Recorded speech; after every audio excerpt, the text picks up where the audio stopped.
Hi everybody, welcome to VTS39. That's right, 39, one less than 40, same age as me. I'm 39 years old, can you believe it? Look at my youthful figure. I don't look 39, do I? Well, actually I feel about 59 some days, but today we're feeling good, feeling kind of 29-ish. That is until later when I need my nap.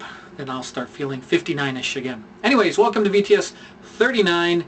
We are glad you're here. If you're new, thanks for coming on. If you've stuck around, boy am I glad you stuck around. One, because you guys have put up a lot of stuff and I'm glad for your patience, but that's the real reason why I'm glad you stuck around is because there's some cool stuff we're going to be getting into. Alright, last month we began our conversation on body mechanics, and I started sharing with you that I look at body mechanics from a completely different viewpoint than a lot of people do, just because I'm weird that way. But the way I look at body mechanics is by analyzing and understanding the energy forces at work. Okay, so VTS38 was kind of an esoteric kind of theory sort of thing. This one, VTS39, I start looking at specifics of analyzing things like gravity. So gravity is one of those things that's always around. If you ever want to know what gravity is about, just jump out of a window. You'll learn pretty quickly what gravity is about. But once you're done healing all your bones, then maybe you can watch the video and figure out how to use gravity and understand gravity so your animation is more gravity-ish. Anyways, let's look at the tape. Alright, as I mentioned in the opening, we are going to be talking about gravity. Now, what is gravity? Well, gravity is an overriding force that exists inside of all objects with mass. So here we are, we have an object with mass, planet Earth. Okay? It has lots of mass, and it has an internal energy which is called gravity. Gravity attracts things to objects of mass. For instance, like the moon, made of cheese that it is. But the moon also has its own mass, so it has an equal kind of gravity, and the moon pulls on the water. The water. That's how we get tides, okay? The moon pulls the water because that's about all it can pull. But the moon and the Earth kind of fight this war of gravity. Alright? But that keeps the moon in orbit and keeps it from crashing into us and ruining Cleveland, which is a very lovely city by Lake Erie. Okay? But this energy, this battle between the pull of the moon and the pull of the Earth, it's a gravity war. Gravity war. Okay? The global war on gravity. But what does that have to do with us? Well, we're small. Small. We don't have much mass. Therefore, our pull against the Earth, we lose. All right? It's as if we have a gravity, but it's so insignificant that really nothing, it doesn't pull anything. But that's who we are. We are small, so we get sucked to the surface of the Earth. And even when we're on the moon, we're so small we get sucked to the surface of the moon. Except when we walk there, we kind of bounce a little bit higher because the moon doesn't have as much mass. That's why the little bunny hops of the men on the moon, they float in the air. There's gravity, it's just not as much, so it doesn't pull them down as fast. Okay, so gravity is this overwhelming, consistent, ubiquitous downward force of all things pulling us to the Earth. Okay? By nature, by default, we are flat on the Earth. Alright? If we apply no energy in our body or externally by support, internal or external, we crumple down on the ground in a heap because gravity affects everything. So this is us. Well, let's say we want to do other things than, plop ourselves on the ground. Well, let's say we want to do better than that. Stand up, for instance. Okay, so if we want to stand up, it requires some measure of energy for us to stand up. Okay, so here we are standing. So that's us standing. What does it take to fight gravity? Well, our head normally wants to be down here on the ground because gravity, this giant force, wants to pull it. So we need energy applied in different parts. The energy applied in the legs, okay, keeps us going. The energy applied in the back keeps our head up. The energy applied in the neck keeps our head up. And there's this thing called, tragically enough, in animation, the center of gravity. Center of gravity. I say it's an unfortunate term because when you think about it, It really doesn't make any sense. The center of gravity is the Earth, actually, because that's where the gravity is. The gravity is pulling us downward. But what does this center of gravity inside of a character mean? Well, I tend to think of it in a different term. Since gravity is a form that is always pulling us down, it is always winning, it is a force of energy that cannot be escaped. If you want to try and escape it, jump out of a window and you will learn a very difficult lesson. So this energy of gravity is constant. You can't overcome it. But you can temporarily fight against it. So we do that by applying energy against it. Now, of course, probably a more accurate way to draw this is gravity is a very, very strong force that is very, very strong and hard to overcome. And when we fight against it, this is our energy against it. Okay? Sooner or later, no matter what kind of energy we apply against gravity, it is going to overwhelm us. But we can still fight against it. And the way we fight against it is by applying energy inside of ourselves. So, if we're going to stand like this, then that energy is going to, the place where we concentrate or start our fight against this overwhelming gravity thing has to come from somewhere. When we're standing, the primary place of activity is going to be in the legs. Okay, but the legs in and of themselves don't have much strength. Their strength comes from up in the hip area, because the hip area also supports the back, which keeps our head up. Okay, so it's this place right here, this place, which we often call the center of gravity, COG in animation, is the place where our power to fight against gravity comes from. Now, generally, if a character is standing on their feet, this power comes from their hips, which is why you have the thing always, you know, the hips are the center of gravity, always leave with the hips, yada, yada, yada. But what if we're doing something different? What if we're doing something like this? We have a character, and here's his hips. I probably could move the, well, let me do this a different way. Character, hips, feet, hands. Okay, we got a character doing a push-up. Okay, you know what a push-up is? It's an exercise. Well, the thing that's going to move is here. Okay, if you do a push-up and you move your hips, but you don't move from here, it really doesn't do anything for you. You end up like this. Okay, which is not a push-up. Okay, that's something else. Now there is a certain amount of strength in a good push-up. The person who's doing the push-up is going to have strength in their back to keep themselves straight. Okay, they're going to have strength in their legs to keep themselves straight, because the goal of a push-up is to use your ankle as a pivot and use your body as a straight board and use your arms as the power point. Okay, the point from which you push away and push back down. But the whole idea is to keep this straight. That's why they do so many push-ups in the military, because it's all about discipline. But most of us aren't that disciplined. Still, the point of power is not the hips. It's not the feet. In this instance, it's here in the shoulders. This is the center of gravity, or, as I like to call it, the center of power against gravity. Because really, remember, gravity is Earth winning. So, center of power against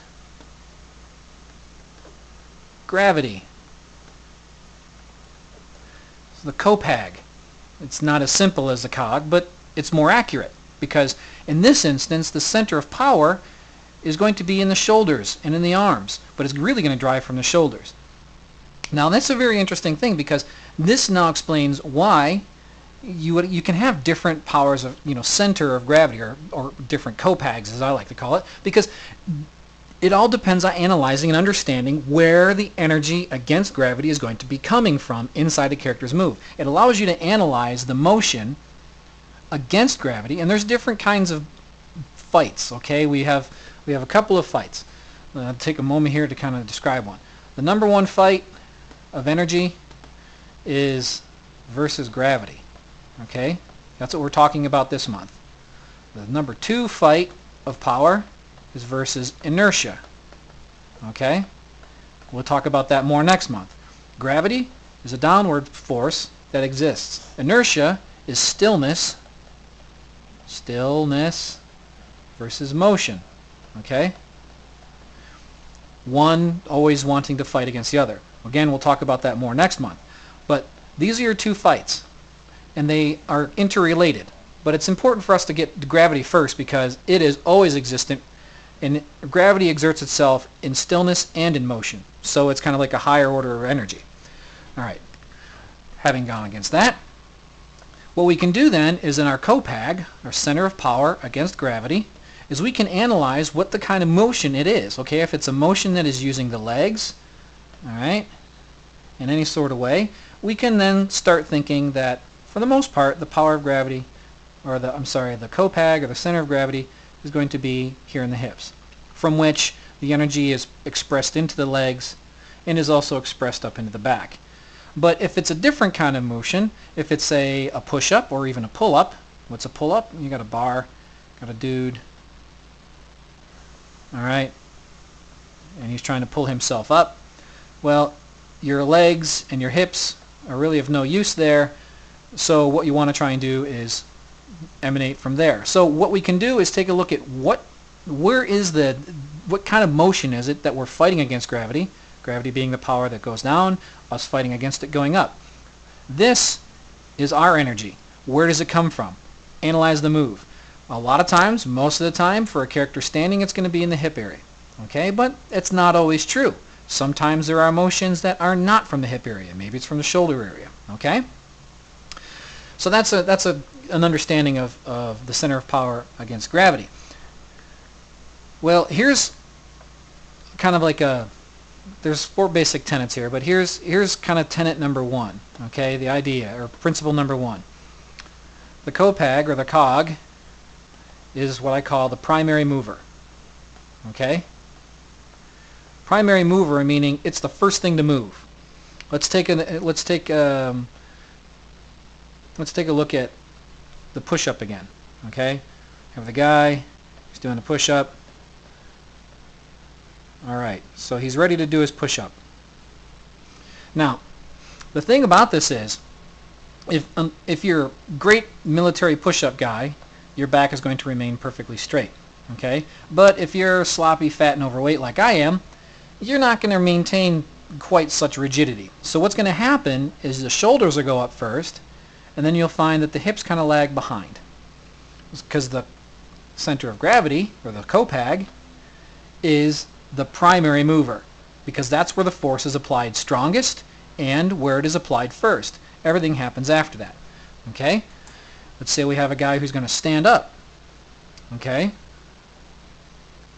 And there's his hips, and there's his head. Okay? Now, he's going to have to shift his weight in such a way to use the power of gravity. The first thing that moves may seem like he's going to move his upper body to kind of tilt it forward, but really the first thing that happens is down here inside the hips, because that back is supported by the hip. Okay? The back comes up through here. We've got the spine. What's going to happen is the hips tilt forward first. Okay? It's a number 1 mover. Then everything else follows after that. And then when it moves up, we get this nice overlapping action, okay, or follow through. Because what we get, and we can get this in a term of a jump too, and we'll come back to the jump. But if we have a character who's kind of bent over for a jump, okay, really cruddy drawing, but you get the idea. When he jumps, the legs go, the hips go, but the head and the back may not straighten out, and then by the time they do straighten out, the legs are down, and the back is up, and the head is up, and we can even say the hands do this as well. Okay? So the first thing to move is this hip, okay? Because it's a primary mover. And then the back goes up, number 2, the head goes up, number 3, and the arms go up, number 4. Okay? But number 1 is the copag, the center of power against gravity. All right. So that helps us analyze what kind of things are going to happen in overlapping action. Okay, so now we're seeing overlapping action in terms of context. It's no longer just a principle that's listed. Overlap. Okay, now we have a means of understanding how to use it. Okay, if we can break down the action, break down the motion, and figure out where that copag is, where we're emanating our power against gravity, then we can start to understand, well, that's the primary mover. Okay, now let's take a look at another concept of gravity here. It's the concept of building and releasing energy. Now I talked about this last month, and the idea is that you have to build energy and then release it. Okay? Well, let's take a look at our bodies in terms of a spring. Okay? Here's a normal spring. All right? The spring in and of itself does nothing. It sits there. All right? But if we compress the spring and then we let that compression go, what we have here is the building and storing of energy. As it goes down, we build and store the energy. Okay? And that energy is all built up in here, and as long as we hold it, it stays like that. But then when we let it go, that energy explodes upward. And it's sufficient energy to actually escape the power of gravity for a little bit. Remember gravity being this big, giant thing. Well, if the energy is sufficiently powerful over a short distance, we can actually defeat gravity and jump. Okay? And that's really what we do in our bodies. We have our body is thought of as a spring, and the anticipation of a jump is when we bend over and squat down, and then when we push that energy up, it's like the spring being released. Okay? And then we are able to jump and break the bounds of gravity for a little while, which is actually pretty cool. And if you think of it in terms of a walk, it has been described that a walk is a controlled fall, which is true. Remember, gravity is the force that is always going down. Gravity, the big G. Okay? We are standing up. Okay? And we've got our feet going where they're going.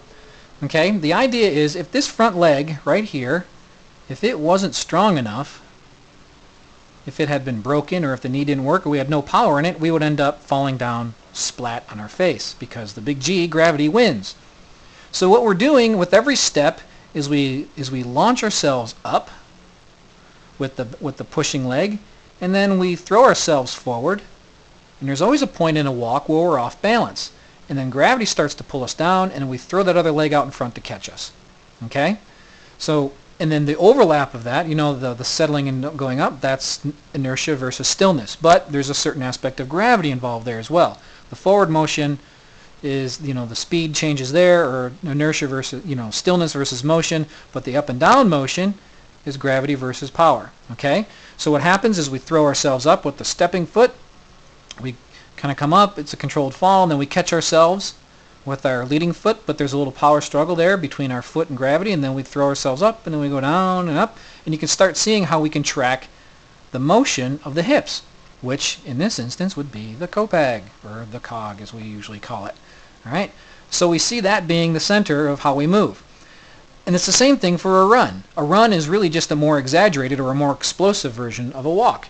Okay?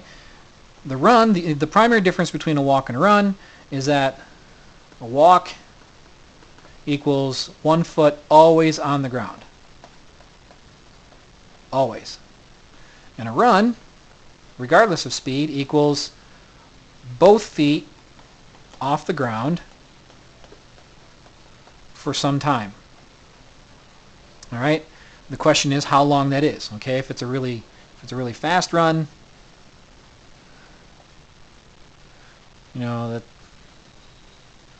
you're off the ground for a little while, and if it's a slow run, it's just a quick, cute little jog where it's da da da da da. But they're both off the ground. Where a walk is, 1 foot is always on the ground. A run is defined as there's a moment, whether it's 1 frame or 10 frames, where both feet are off the ground. Okay? But the idea is it's the same thing. We launch ourselves forward with some energy driving from the legs and through the hips there. We launch ourselves forward, and then gravity starts to take over and starts pulling us down. Okay? And we have to use another buildup of energy to push us back up again. Okay? And if we go to the spring concept, When our hips come down, our leg catches and bends. Okay? We can't walk and land on a stiff leg. It hurts too much. And it's really difficult to take the next step. What has to happen is we have this contact where the leg is straight and the heel is up, and then the next frame, or not the next frame, but the next part of the move is the leg is down and the knee is bent. What we're doing in this is we are compressing the spring. Okay? And then when we step forward, we are releasing or expressing the energy of that spring. Okay? There's the hip. So it's this compression, expansion, which is the primary force of pushing against gravity.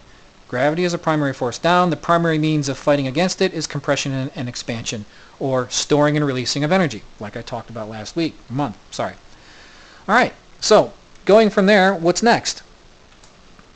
Well, there's proximity, which is our second principle of gravity, which is your center of power against gravity. The closer it is to the target or to the object that you want to move against gravity, the more powerful it is. All right? The box lift is a great example. Okay? A good box lift does not have the characters, hips way out here, legs straight, with his arms way out like this, and his spine bent. Okay? There's no power in that, because the center of power against gravity, where his energy is coming from, is way over here, but the object he wants to lift is way over here. Okay? What you want to do is you want to get that stuff closer. The closer this center of power against gravity is to the object that you want to move, the more power it has. Now, a great way of explaining this is there's an old lumberman's trick that they used to do, a drinking game for lumbermen. Okay?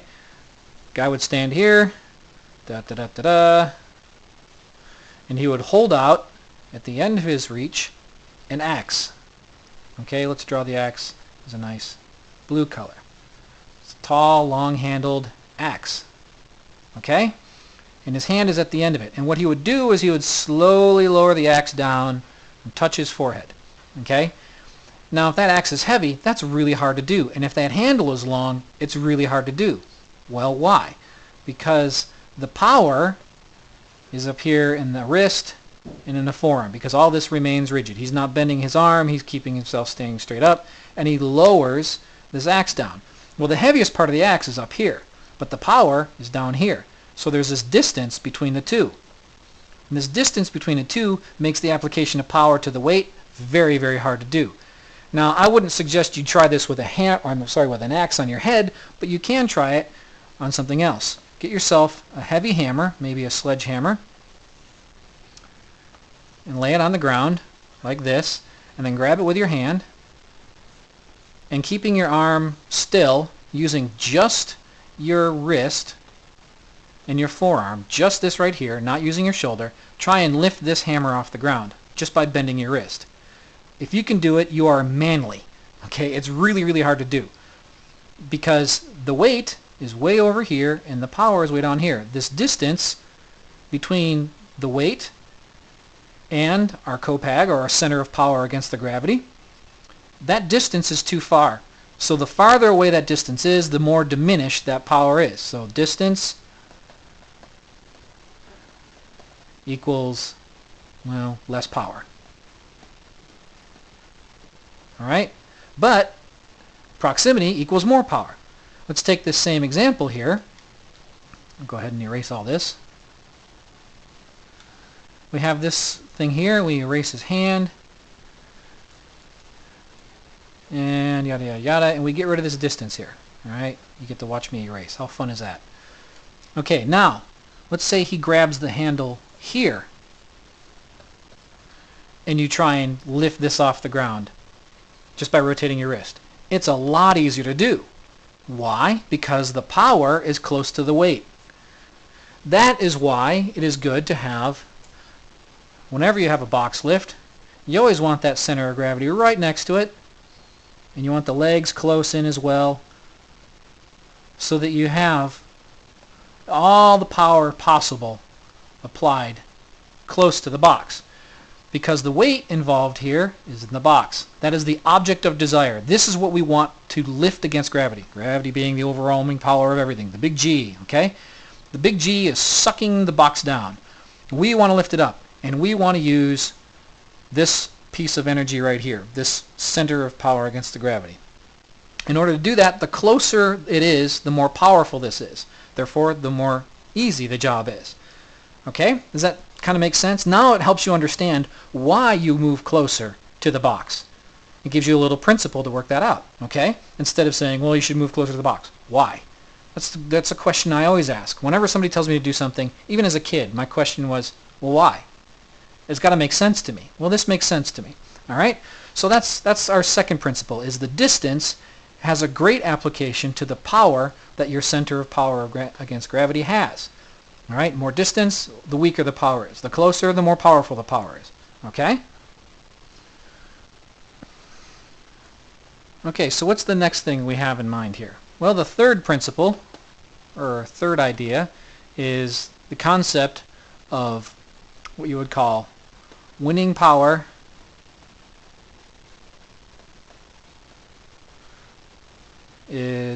affects velocity.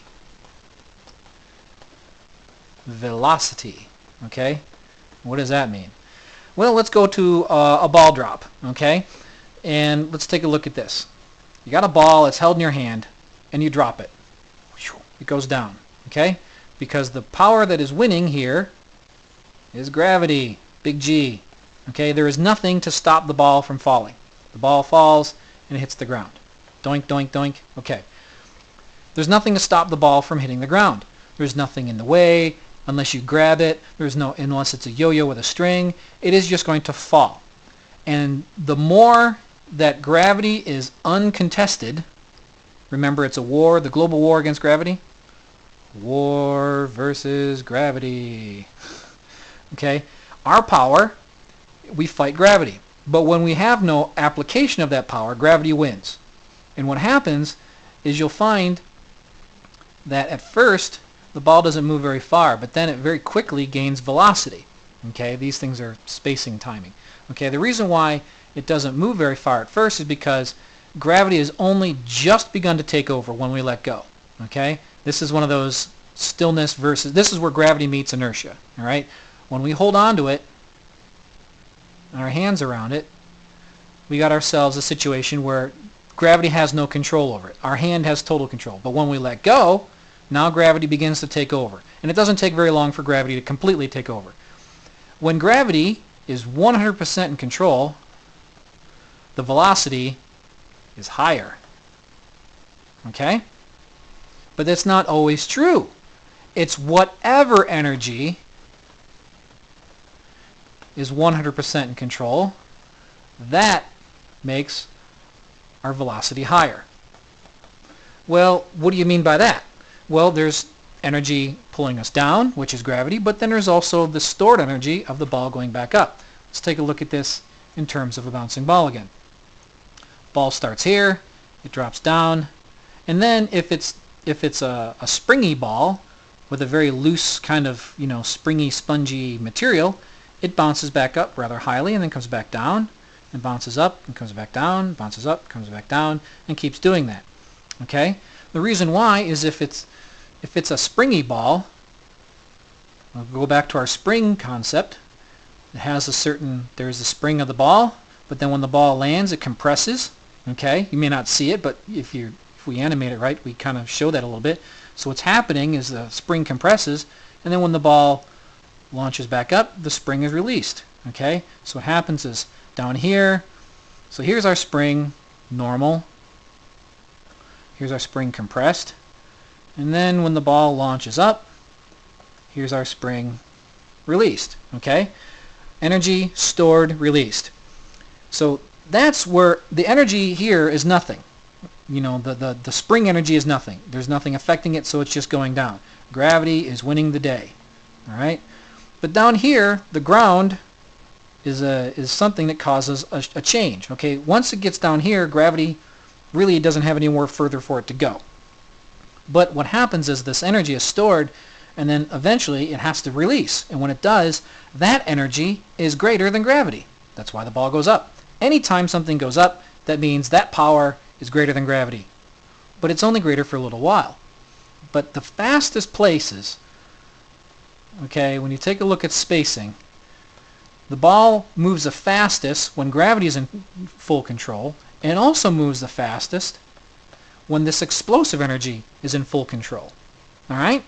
So this explosive energy, when it's released, is far more powerful. So that's why the ball launches off the ground. And that's also why the ball speeds into the ground here. But up here, we have a battle going on. Okay, we got a battle of the upward energy versus the downward energy of gravity. And because this battle is back and forth, it's kind of a 50-50 up here, it goes slower because there is not that concept of, there is not a victorious power here. Okay, the energy of gravity isn't fully in control, and the energy of the spring releasing is starting to die out. Okay, and because it's starting to die out, there's a period of time at the top of every arc, whether it's a walk, whether it's a bouncing ball, whether it's anything, there's a period right here where it goes a little bit slower because there's a tug of war between the energy happening. Okay, and then once gravity takes over again, the spacing speeds up, and the cycle repeats itself on and on and on.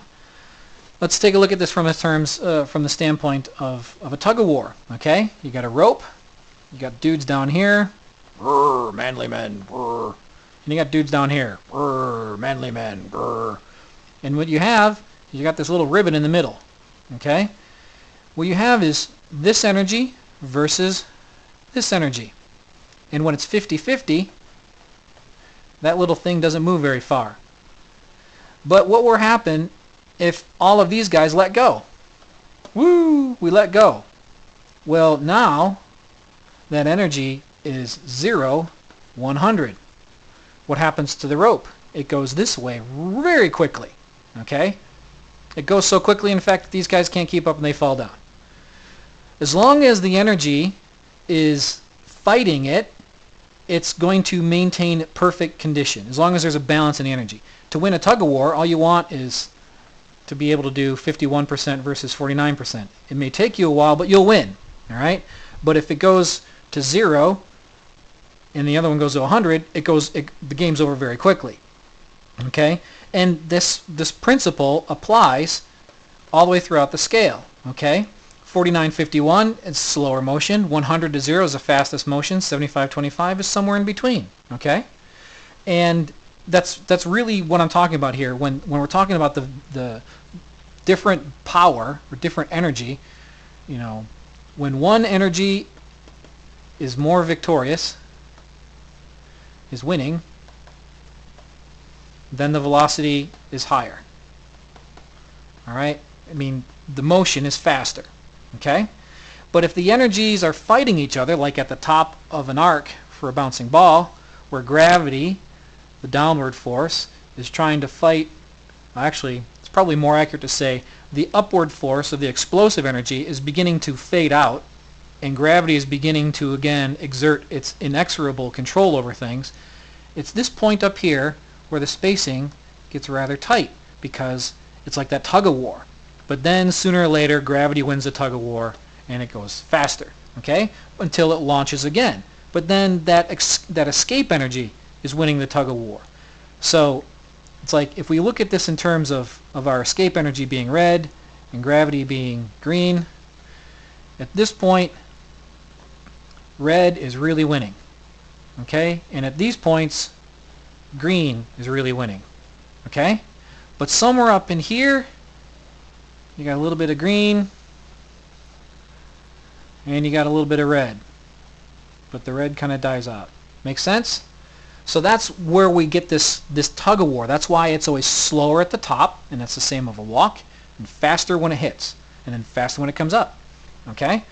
That's 99% of a bouncing ball exercise right there. So that's the concept of energy having effect over the velocity. So that's what we got about. Okay, let's take a look at what we've learned here. Okay, number one, is analyzing the motion, we can understand what the copag is. Okay? What is the copag? Well, again, that's center of power against gravity. Alright? Which is what we commonly call the center of gravity in a character. Alright? I like to be a little more descriptive. Analyzing the motion, we can figure out what in the character is this center of power against gravity. Is it the shoulders? Is it the hands? Is it the hips? It all depends on what's going on. I mean, in the case of lifting the axe, the center of power against gravity is all in the wrist. Which somebody says, well, that doesn't make any sense. Nobody ever told me that the wrist is the place where you get gravity, but that's where you get it. All right? So it's useful to understand what the motion is. That helps you understand what in the character is the center of power against gravity. Once we understand that, then we understand that the copag is the first mover, or what I call the primary mover. It's the thing that moves first. And this helps us understand how to analyze overlapping action, follow through, lead and follow, successive breaking of joints, all that stuff. Okay? And then the third thing we understand is the distance. The distance has relation to the strength of the copag. Okay? If the center of power against gravity is closer, then it is stronger, it makes the job easier. If it's further away, then it makes it more difficult. Okay? So anytime you need to understand that, and a great way to look at it is in a pull-up. Okay? Or yes, in a pull-up. Again, remember the guy's down here in the bar. If his arms are way straight and his head's way back down here, if you've ever done a pull-up, the hardest part is the start, because the center of gravity, or the center of power against gravity, is way down here. The distance between the bar and the body is very, very far. But you'll also find the closer you get to it, the easier it is, because the distance is reduced. Okay? Now you may say, well, the whole thing is the body is what we want to move. This is true, but this distance applies to all different kinds of things here. Okay? But a good rule of thumb is that the closer that the center of power against gravity is to the object that you want to move, the more strength it has. Okay? And then last thing that we can kind of figure out when analyzing things against gravity is we can figure out the velocity of how things move, how fast it moves, by understanding which energy is winning. Is gravity winning, or is our efforts, our spring release, our store and release of energy, is that winning? And it's a constant battle that goes back and forth. And the velocity, that's why you get velocity changes. That's why things don't move linearly. Things don't move linearly unless they're mechanical, in which case the control of back and forth is completely regulated. But as biological entities, we use gravity to our advantage. Okay? We do that when we walk. We let gravity take over and pull us down. And then we throw our leg out there to catch us when we need to. But we use gravity to our advantage. Instead of using this back leg to force ourselves down, we say, well, gravity comes for free. We'll use it. Okay? But every time that battle goes back and forth, you have a different velocity. The same in a bouncing ball, same of any move. It's going to be the same in being able to move a lifting box, or turn around, or jump, or turn to answer the phone, or any of these things. You have to understand that whichever energy has more power at that moment, whether it's an explosive release of a built-up energy, or if it's the slow, steady, inexorable pull of gravity, whenever one is in greater control, the velocity of the movement is faster. Okay? So these are 4 things that you can learn and understand when you analyze what's going on in terms of energy against gravity. Again, next month we're going to get into understanding how to do things versus inertia. All right? And that's related to this, but gravity affects inertia. That's why I say gravity is a first order energy and inertia is a second order energy, because gravity affects inertia. So that's what we got for this month, and I hope this was helpful to you guys. I realize it could be a little bit esoteric, but after we're done talking about these things, I am going to show you practical applications in CG, in animation, to show you exactly how this stuff works, all right? Or at least how I think of it. But until then, thanks everybody.